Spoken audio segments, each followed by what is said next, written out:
This week's news from the tubes on F5 Live Refreshing Technology is proudly powered by Malwarebytes.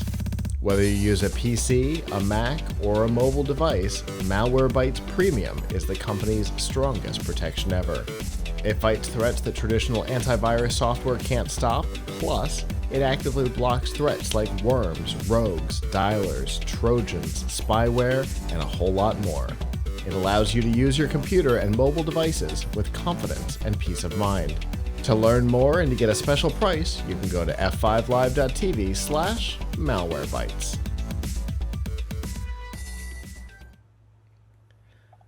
I feel a little bit like we're time traveling a couple of years tonight, because this week, a bill passed in the U.S. House of Representatives setting up the possibility to ban TikTok. Now, if you're keeping track, we've been here before. There was an executive order written 4-ish years ago that set up the possibility of TikTok being banned. There was a lot of backlash from really both sides of the political spectrum. In this case, there's a little less backlash. There is some disagreement kind of on the outsides. Rand Paul on one side and AOC on the other, both voting against it. But following a security briefing to the I think the House Oversight Committee, maybe, or the House Foreign Affairs Committee, this bill was drafted, pitched, and voted upon, and it wasn't close. There were only like 54 or 56 people who voted against it. One person voted present. Whatever. And so it passed pretty widely with support kind of everywhere. So what does this mean? Well, there's a couple more steps. The Senate has to also pass it, which it looks like is going to be a little tighter.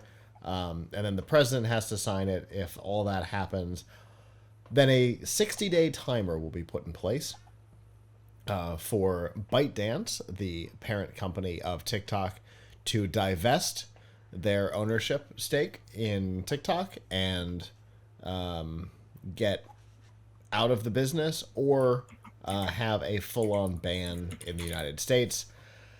The current logic is that obviously something in that security briefing changed some minds, because some people who were against this before, after that briefing, came to the other side of the argument, which is really interesting.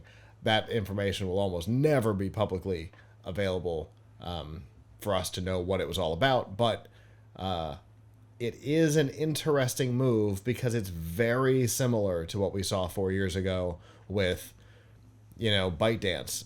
Sell your shares or we're going to ban the platform. It's literally where we are right now. And so we don't know what the next couple of months are going to hold. Again, obviously the Senate has to be involved. The president has to be involved here. Interestingly, the former president who wrote the executive order now seems to be against this, which is interesting. But again, he wasn't part of that security briefing. But a member of his cabinet is now putting together an investment group to make the purchase. So, we're kind of all over the place here. It's wild, Avram. Again, it feels a little bit like time traveling. We've had this conversation before. Yeah, I mean, I've kind of changed my opinion on TikTok recently. I used to be more, like live and let live about TikTok. Mm-hmm. Like, hey, we've had many conversations here about Yeah. how, look, there are lots of social media is a cesspool. Mm-hmm. Why are we picking on this company because they are coming out of China? But the amount of, TikTok is being used for a lot of hate speech right now, and so yes, so is X, so are other sites. The thing is, though, what we hear is that like the Chinese Communist Party is the one deciding what is and is not hate Right. speech, what is and Right. is not appropriate for an American audience, what is and is not propaganda. So Right. And all of the if you look at what they allow on TikTok, which is the US version of it, and what they allow on, I think it starts with a B, I can't remember the name, which it's the exact same platform, but it's the Chinese version, which is a completely different data center and back end. Um, the stuff that they allow and put into the algorithm here and what they do there are very different. There, it's all like educational videos and stuff, and here it's people screaming in their cars. And yeah, sure, there's cooking stuff, and of course, there has to be content to keep people on the platform. But there's a lot of stuff that happens on TikTok that absolutely would not be allowed on the company's home platform, which is fascinating. And a lot of that stuff is wickedly divisive in any direction. right. So like a couple of months ago, I spent a little time combing through there to see just, hey, look, there's just how bad it was. The amount of like, and look, I'm sure there's lots of different kinds of hate speech going on there. So I'm just Mm-hmm. going from Mm-hmm. my perspective of the kind of hate speech that I was looking for, looking for. But there was a lot of anti-Semitic stuff on there, a lot. Yeah, And a lot. then it's come out recently that like in some news reports that like the company knows this and they don't care, and Mm-hmm. like uh, and the moderators are happy to let it through or whatever. Now look, I get it. Like we have, you know, we talk a lot about freedom of speech, and but the truth is none of these uh, none of these social networks is is presenting you with absolute freedom of speech, Sure. or presenting anyone with an unfiltered platform. There's filtering going on of all kinds. There's filtering going on in what they block, and there's filtering going on in what they show you, in what they Mm-hmm. choose to promote and show you via algorithm. Absolutely. We know that Elon Musk has absolutely used his ownership of Twitter/X to promote certain viewpoints and ban others, um, or demote others. Uh, and we could absolutely talk about like should those things be regulated. But here's something where it's being regulated by a country that has a government that has a somewhat adversarial relationship with the United States. Yeah. Um, Certainly politically. right?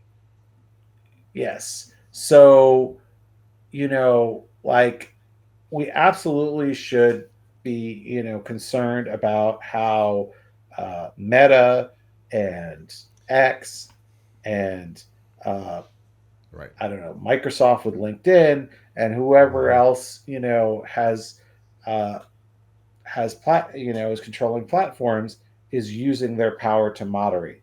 But Mm-hmm. all of those other ones, we actually have, we meaning the United States, Have that actually ability. has some leverage over, because they are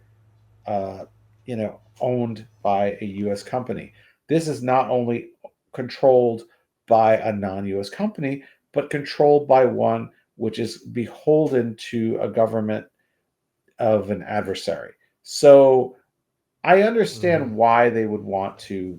What I understand now why they would uh, want to do this, because you're giving uh, you're giving the CCP a pretty loud microphone Yeah. to the youth and the rest of America, and you know that's not great. Yeah. Um, Yeah. I mean, you can. you can call for the extermination of the Jewish people, but you can't compare Xi Jinping to Winnie the Pooh on TikTok.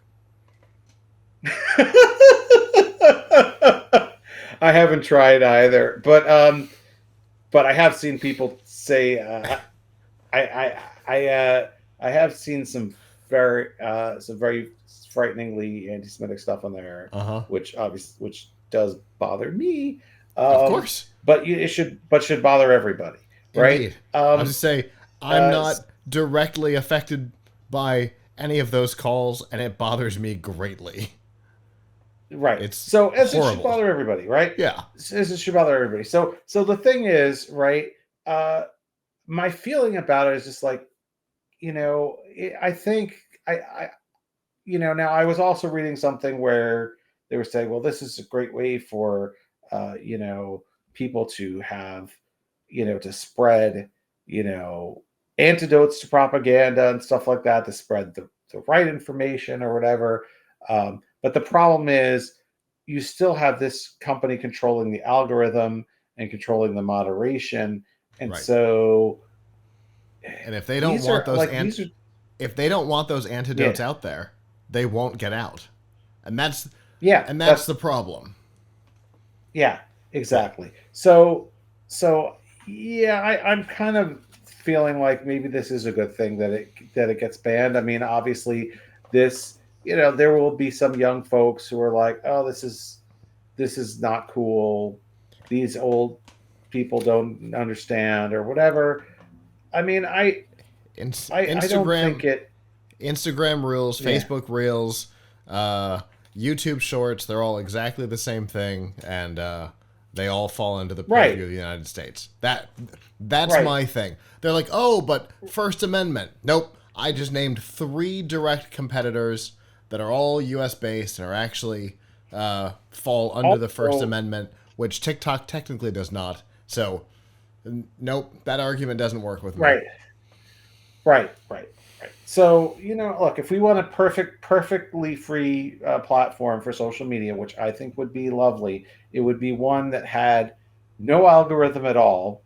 Basically, like you can only go to what you know or whatever, only show you what you have subscribed to and Yeah.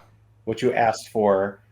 Give everything equal, just an RSS feed, and there would be no moderation whatsoever of anything ever, right? Like, I mean, it would basically So, be Usenet. yeah, I was gonna say. So, Usenet. Yeah, I think Usenet was great. I loved Usenet. Now, Indeed. it was terrible in some ways because you could have a list serve, not a list serve. List serve would be now. You could have a Yeah. Usenet news group about like a hobby or something, and then you could have a bunch of neo Nazis would go in and start posting neo Nazi messages in there, and it would be ridiculous because wasn't even a group about something that they you like. We're Right. just trying to have a pottery group here, right? Um, and that's why like moderation, um, and having controlled environments is what people don't say they want, but they Yeah. need. Right.